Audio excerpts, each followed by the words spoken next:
Inicialmente, nós temos no capítulo 6 a primeira multiplicação de pães e peixes. Depois o texto vai seguindo e fala sobre Jesus andando sobre as águas e ele termina com Jesus, o pão da vida. Essas três passagens nós vamos contemplar e é bem interessante que uma coisa vai levar a outra. E a gente vai perceber aqui um grandioso plano de Deus para as nossas vidas e um grandioso plano de Deus para a vida de muitos que ainda não conhecem. Nos últimos dias é bem interessante que tem crescido o número de pessoas que têm buscado a espiritualidade, não necessariamente buscando Jesus Cristo como Senhor e Salvador de suas vidas, mas tem buscado algo que possa lhe trazer algum benefício, ou a resolução do seu problema, ou a melhoria de uma vida financeira, um emprego novo, uma casa nova, a harmonia de volta ao seu lar, um filho que está doente, que você busca muito a cura, ou a sua própria saúde, como é o meu caso. Mas nem sempre essa busca das pessoas tem a motivação correta, porque Deus pode resolver o meu problema, Deus pode me curar, Deus pode restaurar a minha casa, Deus pode me dar tudo do bom e do melhor se assim Ele o desejar, mas Deus é muito mais que isso. Deus é muito mais do que simples provedor da minha casa. Deus é muito mais do que um simples curador da minha saúde física. Deus é muito mais do que aquele que é pacificador de uma casa que não tem mais harmonia, não tem mais paz entre os seus membros. Deus é o Salvador da minha alma, é o Salvador da sua alma. Deus é o Salvador de muitos. E muitas pessoas que procuram Ele hoje não procuram para a salvação. Parece até que o homem está totalmente tranquilo na sua posição e não precisa de Deus para lhe livrar da sua própria ira, de lhe livrar do inferno, da perdição eterna. Parece que o homem já está com o passaporte carimbado para ir para o céu e não tem mais do que se preocupar. E aí ele busca todas as demais coisas, mas ele não busca primeiramente o reino de Deus e a sua justiça. O fato é que existe uma preocupação muito grande com as coisas terrenas, mas a gente também tem percebido que algumas pessoas começam a pensar também no vida após a morte. Consegui tudo que eu queria, construir uma vida bem abastada de bens, e agora? Estou próximo da minha morte, e o que vai acontecer comigo? Acabou simplesmente? O que eu vou deixar para trás? Qual o legado que eu deixei? Quais são as lembranças que vão ficar? E o que eu vou viver daqui para frente? Então, algumas pessoas conscientes de que existe uma vida após a morte começam a pensar: peraí, eu tenho feito muita coisa, eu tenho corrido muito na minha vida, mas já tenho pensado o que eu vou fazer daqui para frente, quando minha vida se acabar. Será que eu vou para o céu? Existe o céu? Será que eu vou para o inferno? Será que existe o inferno? São perguntas que vão povoando a mente de muitos que ainda não têm um conhecimento claro, específico da palavra de Deus. E é interessante que esse texto ele mostra para nós que Jesus Cristo ele mata a nossa fome, ele proveu o alimento físico para as nossas vidas. Ele pode fazer qualquer milagre, desde a cura de uma doença simples até a cura de uma alma totalmente doente, como era a nossa alma tempos atrás. Mas ele, mais do que isso, ele é um pão que não somente alimenta, mas é um pão que dá vida. Uma vida que não é somente a de hoje, mas uma vida para o porvir. É uma vida abundante aqui e muito mais abundante na glória com ele.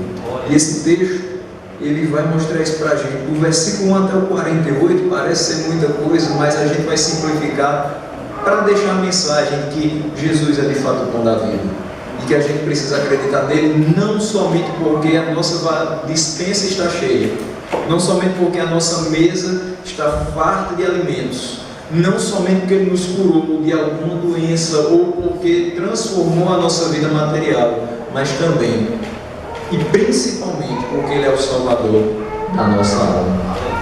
E o versículo 1 de João 6 diz o seguinte: algum tempo depois, Jesus partiu para outra margem do mar da Galileia, ou seja, do mar de Tiberíades, e grande multidão continuava a segui-lo porque viram os sinais milagrosos que ele tinha realizado nos doentes. Jesus já era procurado pelas pessoas da sua época porque ele curava doentes. Ele já era conhecido porque ele tinha realizado sinais. Algumas pessoas chegavam para ele com problemas físicos, coxos, aleijados, paralíticos, cegos de nascença ou não. Pessoas que tinham problemas em seus corpos que nenhuma medicina da época, que, diga-se de passagem, não era nada avançada, nada poderia resolver. Mas aí aquelas pessoas depositavam sua confiança em Jesus, aquele que ainda muitos não sabiam ser o Filho de Deus, mas muitos viam os seus sinais e prodígios. Então começavam a seguir a ele. Eu vou atrás desse homem porque ele tem curado doentes, ele vai me curar. Então algumas pessoas hoje seguem a Jesus porque ele pode curar. Talvez você pode até se encontrar na situação em que algumas pessoas que nós conhecemos estão, de não receber o diagnóstico correto da sua doença. E você tem vários sintomas e ninguém sabe o que é. E você vai para vários especialistas e ninguém sabe dizer ao certo o que é que está te assolando. Aí você diz: só Deus pode resolver o meu problema. Interessante que às vezes a gente pensa que o médico resolve, e a gente bate porta, e as portas se fecham e a gente lembra: Deus pode resolver o meu problema. Mas ao invés de bater em várias portas e não encontrar solução, que tal a gente se voltar diretamente para a solução de todas as coisas?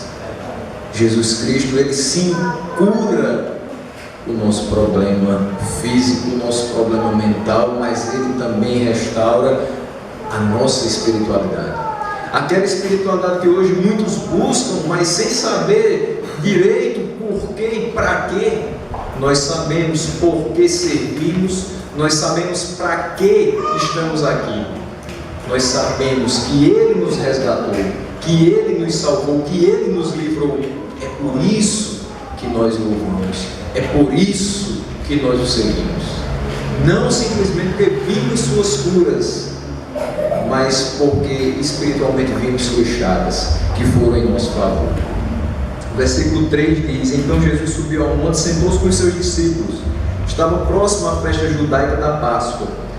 Levantando os olhos e vendo uma grande multidão que se aproximava, Jesus disse a Filipe: onde compraremos pão para esse povo comer? Interessante que Jesus faz essa pergunta como se na realidade ele não soubesse o que iria acontecer ali. Jesus não estava fazendo uma pergunta para que Filipe desse a solução do problema e ganhasse os méritos de uma ideia maravilhosa que alimentaria ali mais ou menos 5.000 pessoas, diga-se, homens, fora mulheres e crianças. Jesus estava testando a fé de Filipe. O que nos salva, o que salva a nossa alma, não é o fato de que Jesus Cristo passou na nossa casa e curou o nosso câncer, que curou a nossa gastrite, que curou a nossa dor de cabeça, que retirou o nosso tumor. Não, o que salva a nossa alma é ter fé que Ele é o unigênito Filho de Deus. É simplesmente olhar para Ele e dizer: eu sei, eu creio que Tu és o Filho de Deus e que Tu tens poder para salvar a minha vida. Isso você não diz de si mesmo. Eu digo isso não simplesmente por experiência própria, a Bíblia que fala isso. A gente não olha para Deus de primeiro e diz assim: ó, o Senhor é o Filho de Deus. O homem em si não tem a capacidade de reconhecer nele a salvação da sua vida. Mas Deus é tão misericordioso que Ele abre os nossos olhos, coloca fé no nosso coração e a gente passa a enxergar da maneira correta. E o que muitos observam como sendo a resolução de problemas, a cura de doenças, a gente vê como salvação e perdão de pecados. E aí Filipe diz o seguinte para Jesus Cristo, né? Primeiramente no versículo 6 ele diz: fez essa pergunta apenas para pô-lo à prova, pois já tinha em mente o que fazer. Jesus Cristo, ele não simplesmente já previa o acontecimento, ele já determinara o acontecimento. É bem diferente. A gente pode até prever determinada coisa, diante de um contexto, dizer assim: olha, provavelmente isso vai terminar assim. Mas Jesus Cristo não, ele não diz provavelmente vai terminar assim, ele diz: eu já determinei que vai ser assim. É bem diferente. Ele tem o poder nas suas mãos para fazer isso, diferente da gente. Ele sabe todas as coisas. Antes que a palavra venha à nossa boca, ele já sabe que vai sair. Ele já sabe se vai agradá-lo ou não. E aí Filipe diz: 200 denários não comprariam pão suficiente para que cada um recebesse um pedaço? É assim que muitas vezes a gente pensa. Eu vou falar a gente porque não é somente aquela pessoa que não tem conhecimento de Deus que pensa dessa forma. Às vezes a gente se vê pensando da mesma maneira. Senhor, será que se eu tiver 5 mil reais a minha casa vai estar toda equipada? Será que se eu conseguir aí uns 20 mil eu faço uma empresa para mim e aí eu fico independente financeiramente, sem depender de ninguém? Senhor, será que se eu passar naquele concurso vai dar tudo certo na minha vida? O que tem sido atrasado agora vai sair? Seria tão bom se a gente pensasse: Senhor, se a tua vontade se fizer na minha vida, tudo vai prosperar.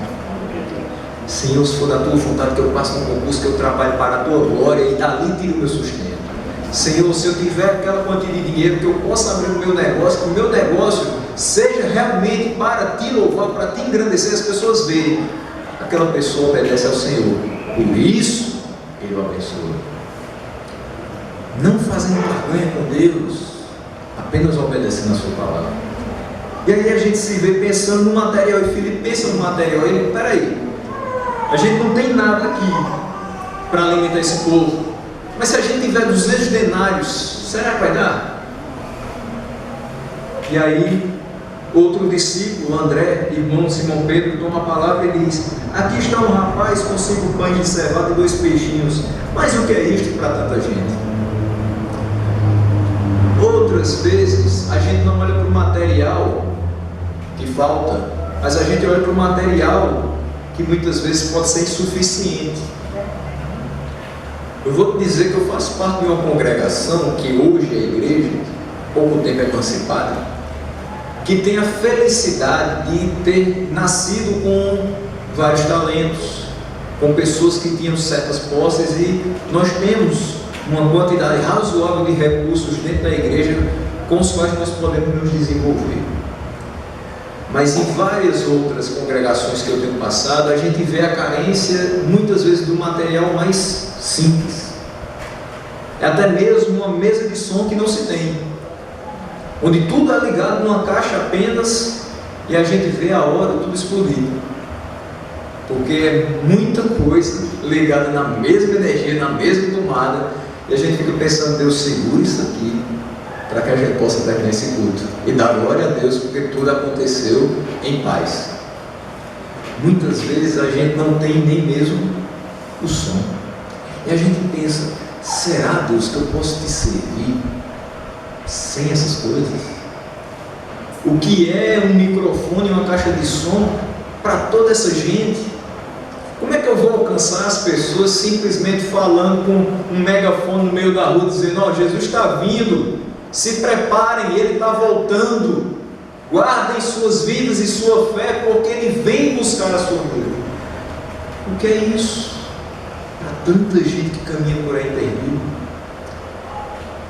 Talvez 5 pães, 2 peixes, talvez um microfone, uma caixa de som, talvez um megafone possa parecer insuficiente para mim e para você, mas para Deus é só o que Ele quer. 5 pães e 2 peixes foram suficientes para aquela obra miraculosa. A nossa voz, mesmo que às vezes rouca, mesmo que não seja mais bonita, para Deus pode ser instrumento para que Ele leve a sua mensagem, pessoas venham a se dobrar perante Ele, reconhecendo que Ele é o Filho de Deus, que que Ele é o dono da salvação. Glória a Deus. E aí disse Jesus: mande o povo assentar-se. Quando tudo está muito agitado, vem Jesus e acalma. Manda o povo se sentar. Vamos organizar para que todos possam ver o meu poder sendo mostrado, mas que fique muito bem claro na mente de cada um. Que nada possa atrapalhar a visão desse milagre que vai ser operado. Havia muita grama naquele lugar e todos se assentaram. Eram cerca de 5.000 homens. Então Jesus tomou os pães, deu graças e os repartiu entre os que estavam assentados, tanto quanto queriam, e fez o mesmo com os peixes. Veja, Jesus pega os 5 pães, pega os 2 peixes, e inicialmente ele dá graças. Isso é interessante porque muitas vezes a gente quer fazer coisas na nossa vida extremamente complicadas sem dobrar os joelhos e orar a Deus, pedindo a orientação dele.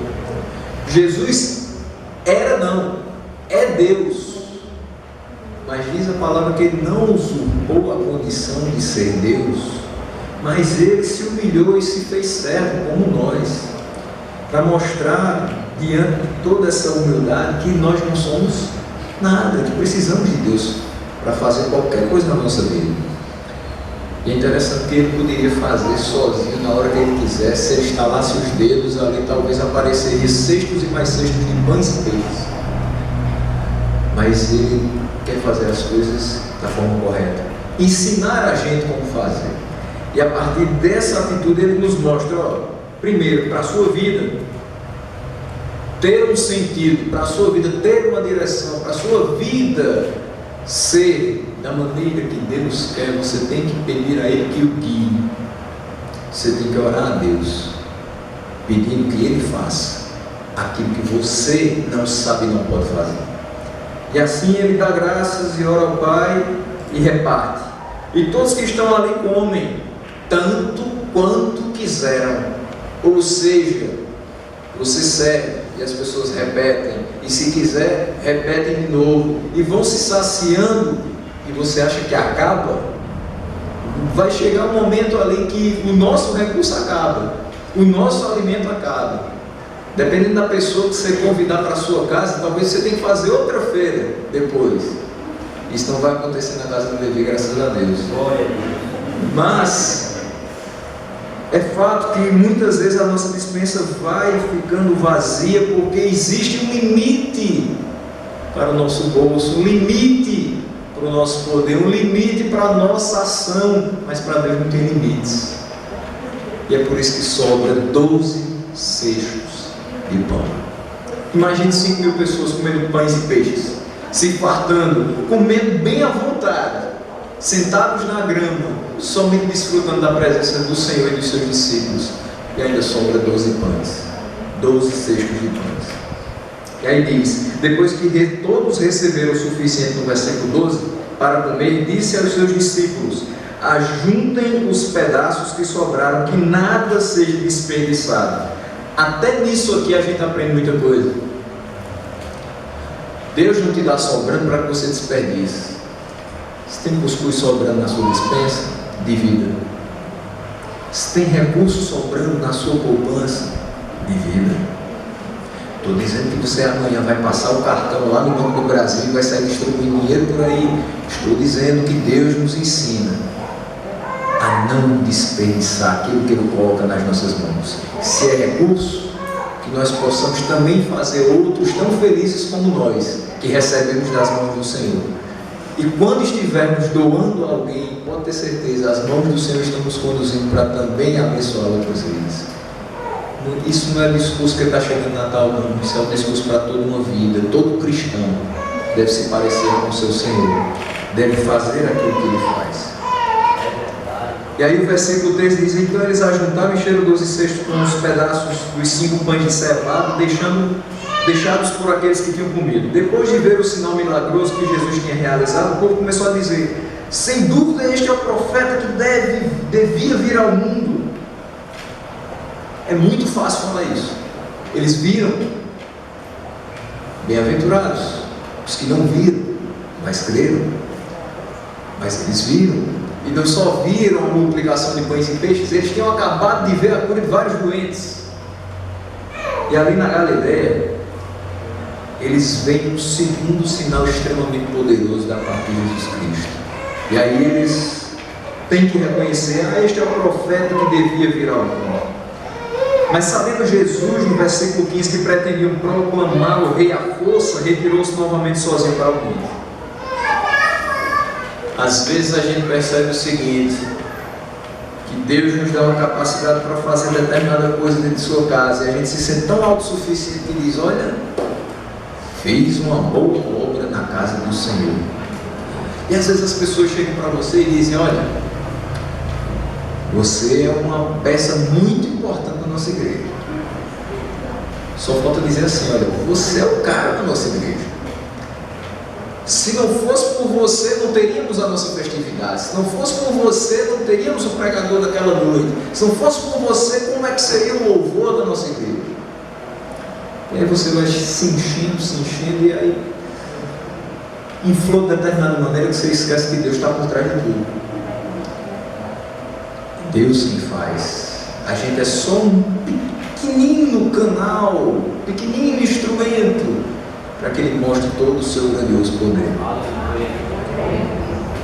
Jesus Cristo, Ele não foi soberbo ao ponto de dizer: olha, realmente eu sou o profeta que vocês esperavam, podem me colocar no pedestal, podem me servir e me adorar, porque sou eu mesmo. Sabendo que queriam proclamar o rei à força, que queriam dar honras a Ele, ali Ele se retira e vai para o monte sozinho. Será que de fato, acontecendo alguma coisa do tipo, a gente teria a mesma reação e dizer: ó, não vem me dar honras não, eu vou ali orar, foi Deus que fez, eu vou me retirar e vou ficar sozinho?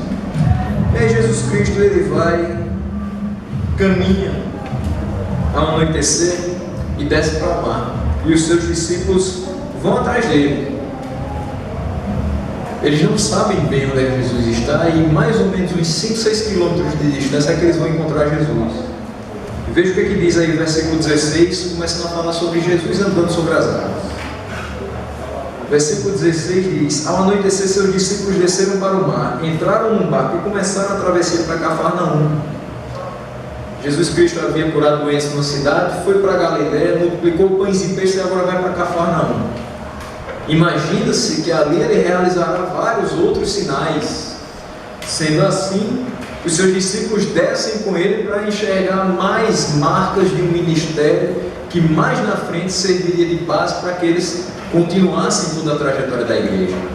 E aquelas outras pessoas, com certeza, depois vão atrás de Jesus Cristo, porque elas querem ver mais também. Assim como muitos hoje, eles veem algum sinal e dizem: peraí, eu quero saber o que é que está por trás disso, então vão atrás. E a curiosidade vai fazendo com que eles percebam alguma coisa, mas ainda não percebem Jesus. Eles perceberam a cura, perceberam a multiplicação e agora querem saber o que é isso, já que Jesus não se deixou ensoberbecer e não deixou que eles proclamassem aqui. E aí no versículo ainda 17 diz: já estava escuro e Jesus ainda não tinha ido até onde eles estavam. No versículo 18: soprava um vento forte e as águas estavam agitadas. Tenho a impressão de que talvez os discípulos aqui eles se atemorizaram um pouco. Jesus não apareceu. Jesus não está mais conosco. Estamos sozinhos. Ele saiu depois de toda aquela situação. E agora nós estamos sem o nosso mestre, as águas estão agitadas, sopra forte. Onde estará Jesus? Meus irmãos, é interessante que às vezes a gente fica se perguntando na nossa vida: onde é que está Jesus? Jesus está dentro do nosso coração, Jesus está ao nosso lado, Jesus está na nossa casa, está no nosso trabalho, está pegado na mão da gente para onde a gente vai. Jesus não te desampara. Às vezes você quer sair da presença dele, mas ele está ali, porque ninguém se esconde da face do Senhor, e porque ele está em todos os lugares contemplando os bons e os maus. Não adianta querer se esconder de Deus ou sair da sua presença porque você acha que aqui está meio monótono e eu quero viver algumas coisas da vida e talvez aqui não vai viver. Não, por onde você passar, Deus ali estará. Se você montar a sua cama no mais profundo abismo, lá Ele vai estar. Se você subir aos mais altos céus, aí é que Ele vai estar lá mesmo. E o versículo 19 diz: depois de terem remado cerca de 5 ou 6 quilômetros, viram Jesus aproximando-se do barco, andando sobre o mar, e ficaram aterrorizados. Aqui talvez não mais aterrorizados pela questão do vento forte que soprava e das águas que se agitavam, mas por ver uma pessoa andando sobre as águas. Que é isso? Vem um homem andando sobre essas águas agitadas. Quem será esse homem? De fato, Ele não é somente Senhor da terra, mas Ele é o Senhor do mar também. Se Ele quiser, Ele anda nas águas. Se Ele quiser, Ele flutua pelo ar. Ele é dono de todos os espaços, porque foi Ele que criou, mesmo Ele não tendo sido criado. Essa é a grande maravilha do Evangelho. A gente não crê em alguém que foi criado. Não é imaginação nossa, não é imaginação dos antigos, não é imaginação de Moisés e seus antepassados. É um ser real, pessoal, que cuida de nós hoje e que cuidou dos nossos patriarcas naquela época. É um ser que comeu pão e carne, como nós, e é um ser que andou sobre as águas, coisa que a gente não faz. E aí eles olham ali para aquele homem que vem andando sobre o mar, mas ele lhes disse: sou eu, não tenho medo. Observe isso e olhe para a sua própria vida. Muitas vezes você não reconhece que Jesus está atuando na sua vida e Ele tem que dizer: olha, sou eu, não tem medo não. Não fica apavorado não, porque sou eu que estou fazendo. Não é a tua cabeça que está produzindo o resultado. Até mesmo um problema que você está passando, sou eu que estou fazendo. É para você aprender a depender de mim. É para você aprender que sozinho você não vai para canto nenhum. Sou eu, não tenha medo. Está difícil? Sou eu, não tenha medo. Está tudo na abundância? Sou eu, não tenha medo. Então eles resolveram receber no barco e logo chegaram à praia para a qual se dirigiam. No dia seguinte, a multidão tinha ficado lá do outro lado do mar, percebeu que apenas um barco estivera ali, que Jesus não havia entrado nele com os seus discípulos, mas eles tinham partido sozinhos. Então alguns barcos de Tiberíades aproximaram-se do lugar onde o povo tinha comido pão após o Senhor ter dado graças. Quando a multidão percebeu que nem Jesus, nem os discípulos estavam ali, entrou nos barcos e foi para Cafarnaum em busca de Jesus. Veja, quando você busca essa nova espiritualidade, você busca alguma coisa para te sustentar, mas você não sabe o que é, vai ter hora que você não vai ver mais nada. Aí você vai ficar dizendo: peraí, cadê aquilo que está me sustentando? Já foi embora.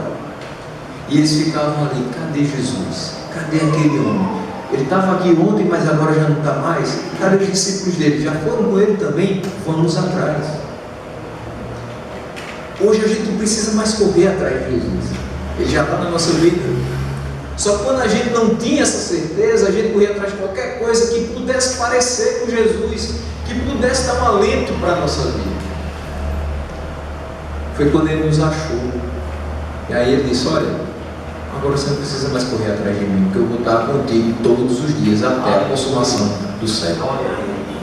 Aí a gente para de ir atrás de A, de B, de conceito A, de conceito B, de religiosidade A, de religiosidade B, que não vai te levar para canto nenhum, que não vai te dar o céu como herança, e que não vai te dar tranquilidade, mesmo de colocar a cabeça para dormir no travesseiro já doido.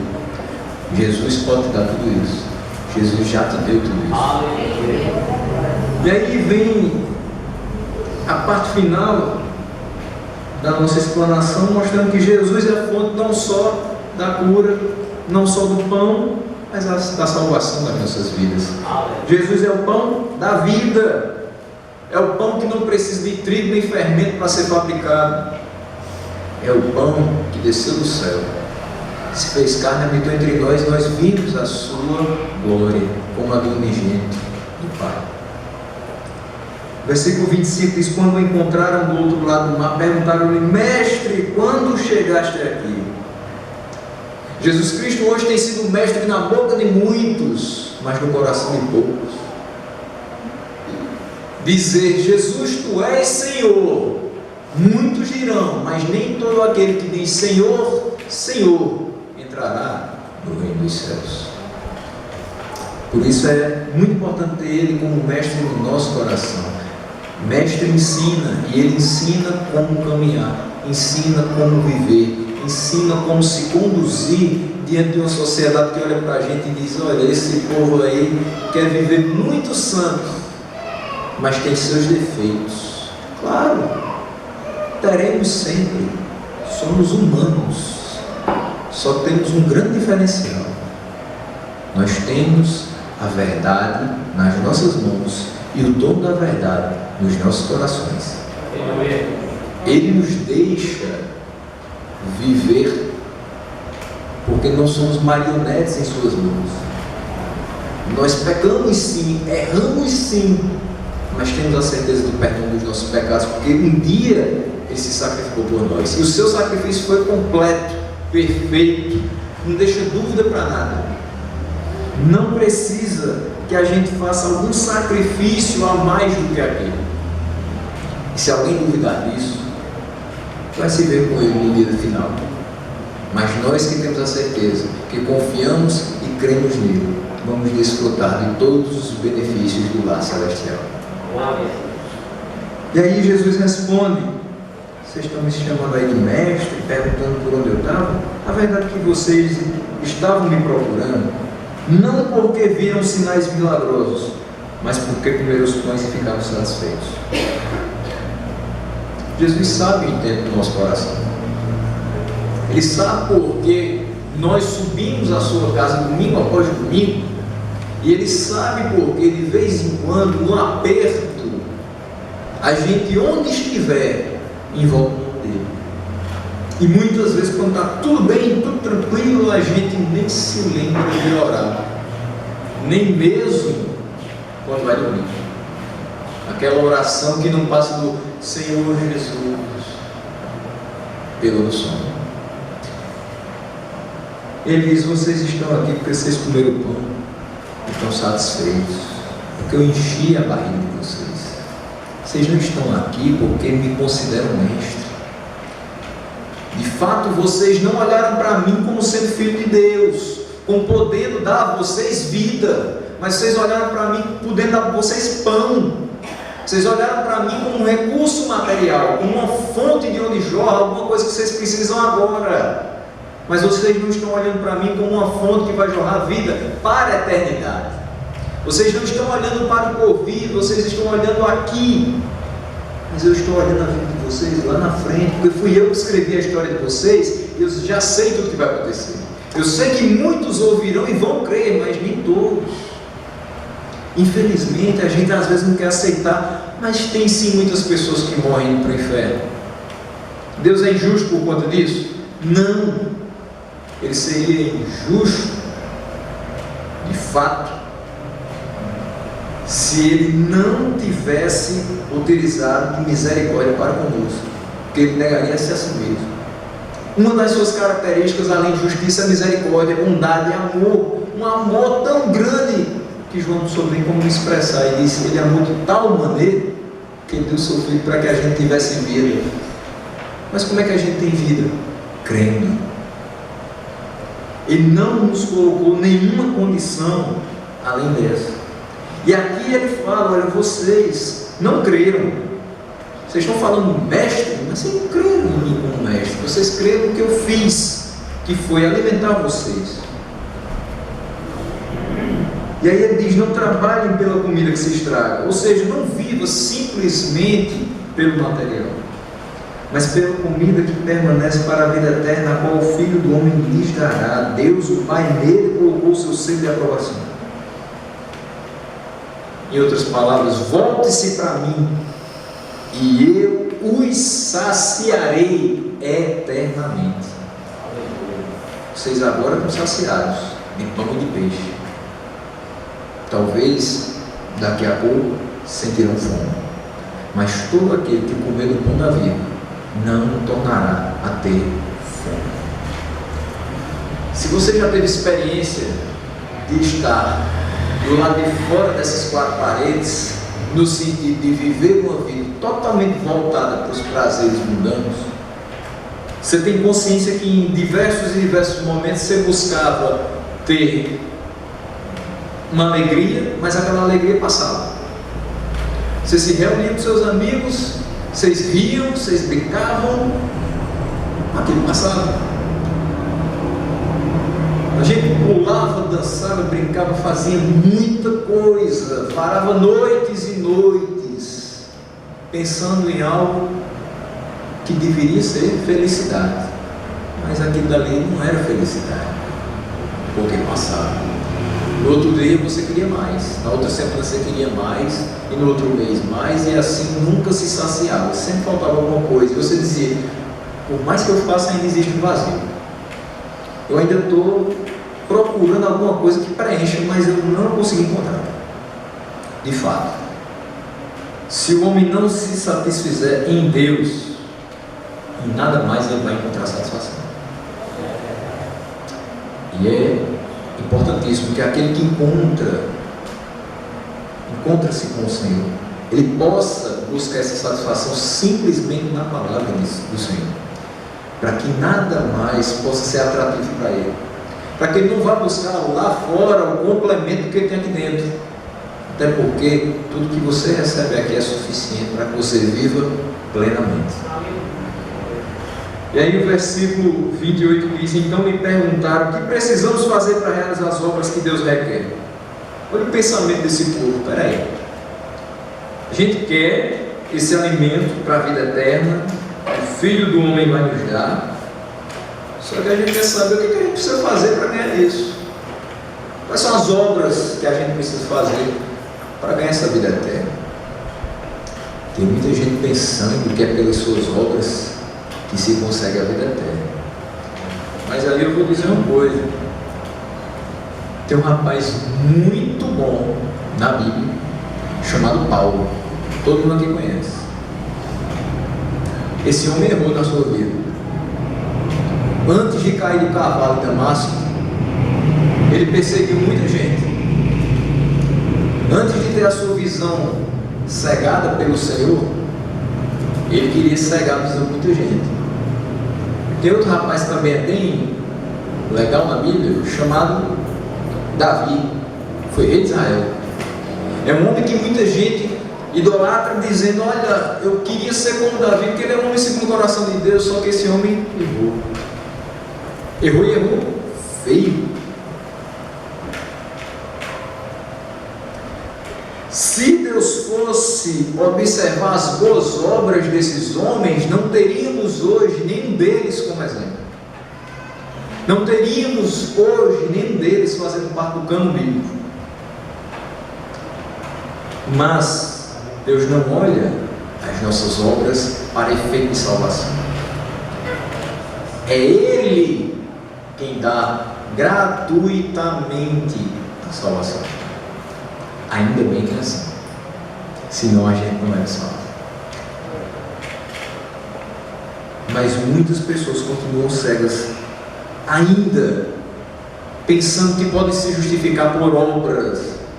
Imagina a maior obra que eu possa fazer, a melhor obra, até mesmo a questão de dar a minha vida em favor da propagação do Evangelho, ainda assim eu não me justificaria perante o Senhor. Porque o máximo que eu dou para Deus ainda é o mínimo perante o que Ele me deu. Ele me deu a vida dando o seu único filho. E o seu único filho não hesitou em entregar a sua vida e cumprir a missão que o Pai tinha dado. Por isso que eu tenho vida. Por isso que depois da minha morte, assim espero estar nos céus com Ele. Não foi por obra minha, foi obra dele. E aí o versículo de número 29 diz: Jesus respondeu: a obra de Deus é esta, crer naquele que Ele enviou. Olha, quer ser salvo? Você quer realmente habitar com o Senhor nos ares? Assim que você passar dessa vida, crê naquele que Ele enviou. Mas quem é aquele que o próprio Deus enviou? Está na frente deles. Olha como é que são as coisas. Deus às vezes está na frente da gente, a gente não enxerga. Deus às vezes está do nosso lado, fazendo com que a nossa vida caminhe para frente. E às vezes a gente ainda diz: Senhor, parece que tu esqueceste de mim. Senhor, o que está acontecendo? O Senhor está mais cuidando da minha vida, por que tanto sofrimento, por que tanta dor? Deus cuida da sua vida nos mínimos detalhes. Ele não se esquece de você. Ele não deixa de ser Deus um segundo sequer. Ele cuida de nós. E aí o versículo 30 diz: então me perguntaram: que sinal milagroso mostrarás para que o vejamos e creiamos em ti? Esses homens viram Jesus Cristo curar doentes, multiplicar pães e peixes, e agora perguntam: que sinal você vai fazer para que a gente creia que você é realmente o Filho de Deus? Essas pessoas, lembre-se, no versículo de número 14, tinham dito: sem dúvida, este é o profeta que devia vir ao mundo. E agora se contradizem dizendo: peraí, você disse que é aquele que o Pai enviou, mas que sinal você vai fazer para que a gente creia em você? O mundo continua incrédulo, olha para toda a maravilha que Deus fez e ainda diz: espera aí, mas eu quero um sinal para entender que esse é realmente Jesus, o Filho de Deus. Nós não precisamos de sinal algum. Nós temos a palavra verdadeira nas nossas mãos. Quando nós abrimos a Bíblia, sabemos que ali quem fala é o verdadeiro Filho de Deus.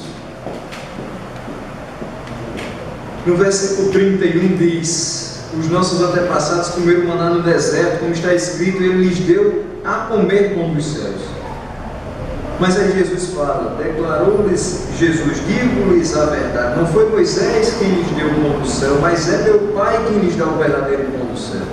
Pois o pão de Deus é aquele que desceu do céu e dá vida ao mundo. Jesus diz: olha,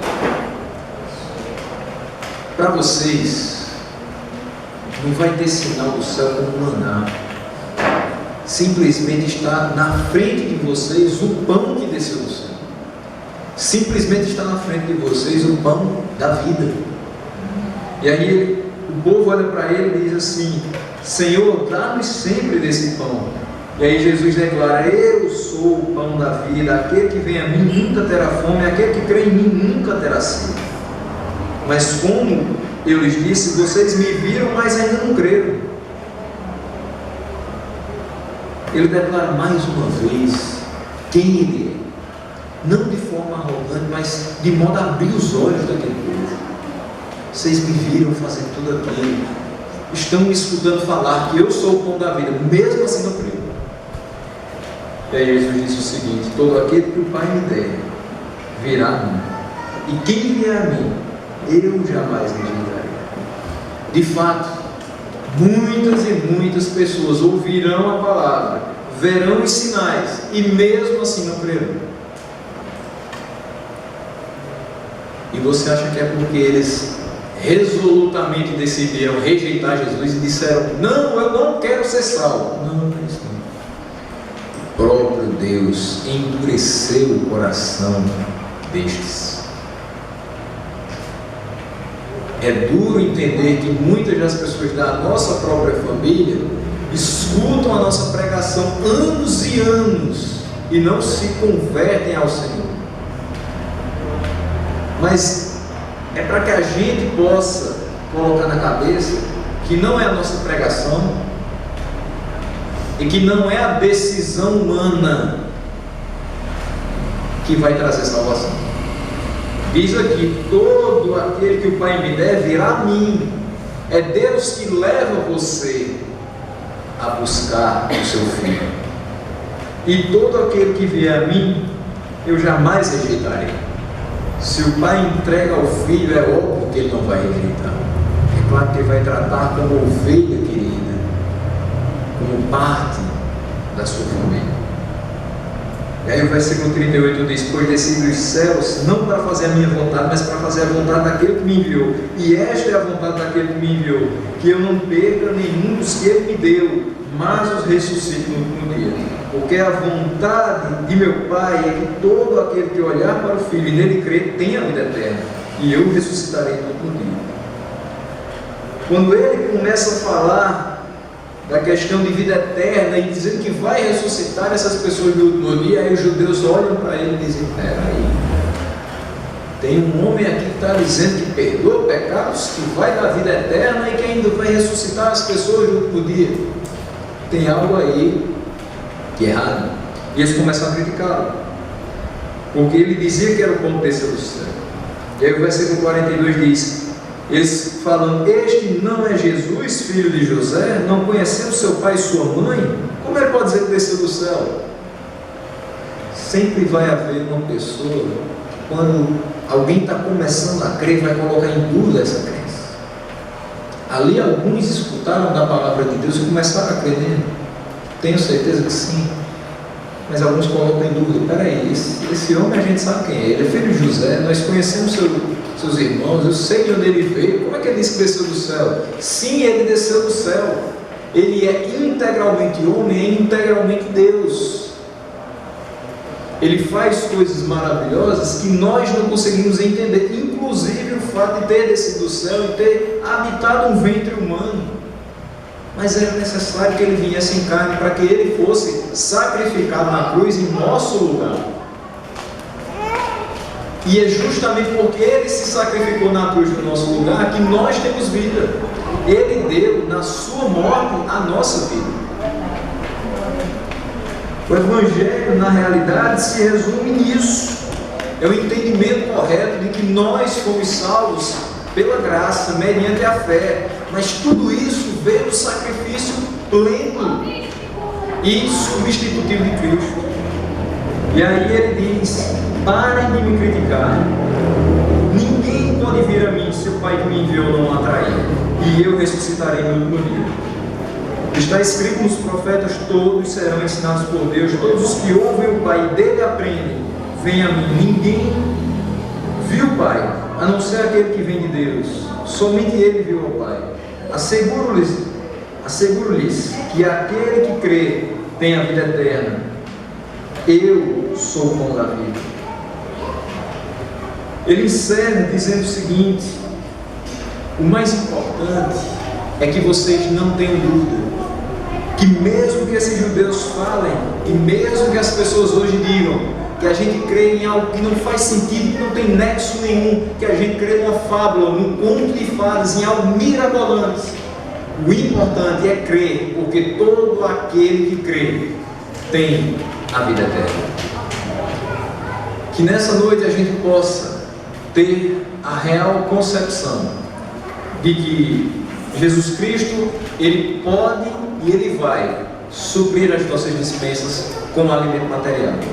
Que ele pode e que ele vai curar as nossas doenças e as nossas feridas, mas que ele já fez por nós o principal: ele já salvou as nossas almas da perdição. E todo aquele que crê, de fato tem a vida eterna. E todo aquele que crê, de fato desfrutará de todas as bênçãos celestiais. Mais importante do que uma dispensa cheia, mais importante do que a saúde de ferro, é ter a certeza de uma eternidade com aquele que se deu por nós e hoje cuida de nós com as suas mãos poderosas. Que Ele nos abençoe, em nome de Jesus.